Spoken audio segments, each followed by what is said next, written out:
আরে শ্যামলদা, পা নাচাচ্ছেন দেখছি। হ্যাঁ, মাচান মাচান আর কোথায়? বাজান বলিনি, বলছি পা নাচাচ্ছেন দেখছি। উচ্ছে? হ্যাঁ দিচ্ছে। হ্যাঁ, উচ্ছে আকারে মাচানে হতো বই কি, কুমড়ো লাউ সবই মাচানে হতো। এখন আমার ছোট বাড়িতে হতো ঠাই কোথায়? আরে উঠোনে লুকিয়ে বাড়ছে, ফল ফোলাচ্ছে। না, পুরো কর্মপটাও আজ দেখছি একেবারেই নন ফাংশনিং। মরতে গল্প করতে এলুম। তা বুঝলে? হ্যাঁ, আরে সবাই ভাবে তরকারির বাগান করা বুঝি খুবই সোজা। আরে জানে না তো কিচেন গার্ডেনের পেছনে কত খাটনি।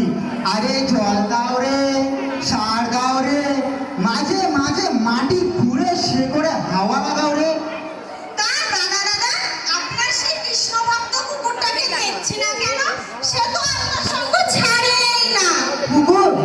কুকুর না, কুকুর কুকুর। কুকুর? তা কথাটা মন্দ বলনি। ভাবছি বাগান পেছন থেকে একটা পুকুর কাটাবো, জল সাপ্লাই দেবে, সেই সঙ্গে সঙ্গে মাছও হবে। এই বুড়ো তো আমার কোনো কথাই কানে নেয় না। আপনার নিত্য সঙ্গে সারমেয় ভূগোলের কথা জিজ্ঞাসা করছিল। নিত্য গোপাল সার কিনে দেখেছো?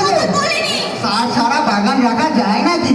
সংসার যেমন রসে বসে থাকলে শোভন, তেমনি সদরকারির বাগানও একেবারে বলে না সারে গোবরে জেলাদ। বুঝলে না?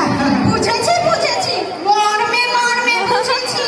গরমে তো না না না, মর্মে মর্মে। গরমে পটল কুমড়ো লাউ তরমুজ সবই। আরে তুমি একবার আমার বাগানটা দেখে যাও না। না না না না দাদা, আজকে আমার তাড়া আছে।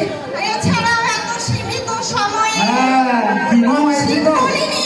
তাছাড়া বেগুন, দেখো, বেগুন ফলনে কম, সাইজে বড়, মানে বেনারসি বেগুন কিনা। ইম্পসিবল ইম্পসিবল, কোথা থেকে কোথায় নিয়ে যাবে কে জানে। আমি চলি, আমি পালাই, আমি চলি দাদা, আজকে চলি। বাড়ির সব খবর ভালো তো? ছেলে পুলেরা সব? মাঝে মাঝে হয় পুড়িয়ে খেয়ে ফেলি।